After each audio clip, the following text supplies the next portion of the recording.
Jason a day to forget, really, start to finish? Yeah, I think so. We came here wanting to put Tuesday's result to bed. Just never happened for us, you know.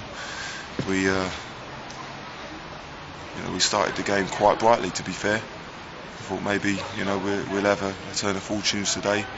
We shook it up, brought some new bodies in. But once they got a goal, it looked like they grew in stature, and they passed us. Well, most disappointing, they passed the ball through us quite a lot of times and opened us up, and we really didn't cope with that too well.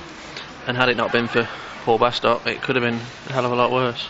Yeah, it could have been. Bastock did really well for us today, and we're missing a few players.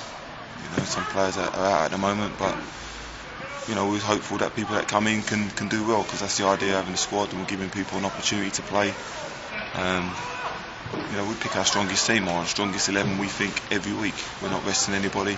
We've not got the luxury of giving people a break. If people are left out, it's because you're only as good as your last game, and that's 2 results now that have not been good. So if we make changes again for next weekend, I don't think there can be any complaints. Long week ahead now, though. Obviously you were missing 2 of your centre halves, but that's very uncharacteristic defending of your teams of late, especially the last couple of months. It is. I mean, we had a decent defensive record coming into this game. It's been a long time since Boston conceded 6 goals. 3 in the first half, and then you come out and you just hope that you're going to keep sharp and you've got a chance to get back into it. Or so I say 2 in the first half. Was it 3 or 2? 3.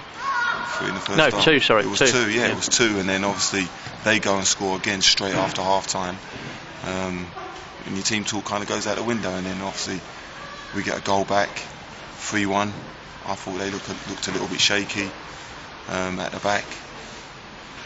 If we get the next goal, we've got a chance of getting back into the game at 3-1, but they go and score again, it's 4-1, and then we lose shape. So we've got a lot of young players, really, to be fair, and some players have not come up against seasoned professionals and have not found themselves in this position. So as much as it's an education for us as a team, it's an education for a lot of young players who need to show that they can be consistent and play at this level, especially if they want to go on to better things.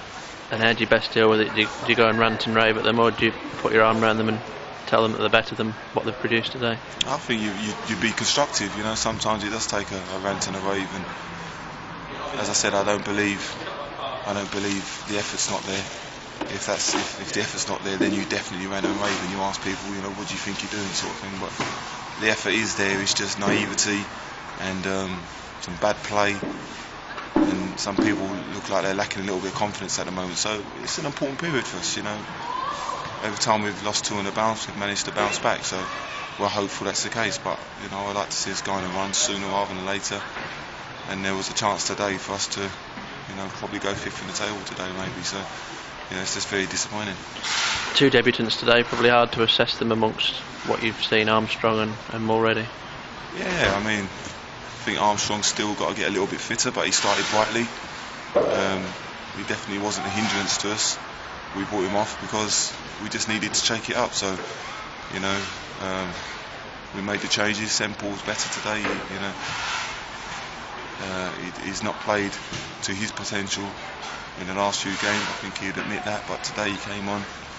He got back to doing what we require of him, what we expect from him. So, he was bright when he came on, and I felt a little bit sorry for the front 2. They are both young, but the service they were getting wasn't great. And if you're on the back foot and you're not playing well, it's going to be hard to build up. But I thought the service into them could have been better, to be fair, and we tried to freshen it up today with youthful legs. I think we've been lacking a little bit of pace, in terms of being direct, and that's not hitting a long ball to me. If I play, that's just getting the ball in behind. There's times when you've got to put the ball in behind the defence and full-backs and make their defence face their own keeper. So I was hoping that we'd do more of that today. And you've now got the rearranged game next week, so a couple of training sessions and then a chance to bounce back. Yeah. We work in training. That's what training's for, and we don't go away from that. We've also got a reserve game on Tuesday, which gives Lee Canaville a chance to go and get some more fitness, and hopefully he could be involved, come next Saturday, because I think at the moment it's going to need some leadership and some stronger characters, and obviously he's definitely one of those. Myself and Bastock and Austin, White, senior players. As much as you've got to handle your own performance, you've got responsibilities to younger players around you. So we need to make sure that they don't lose focus and go away from what we want from them.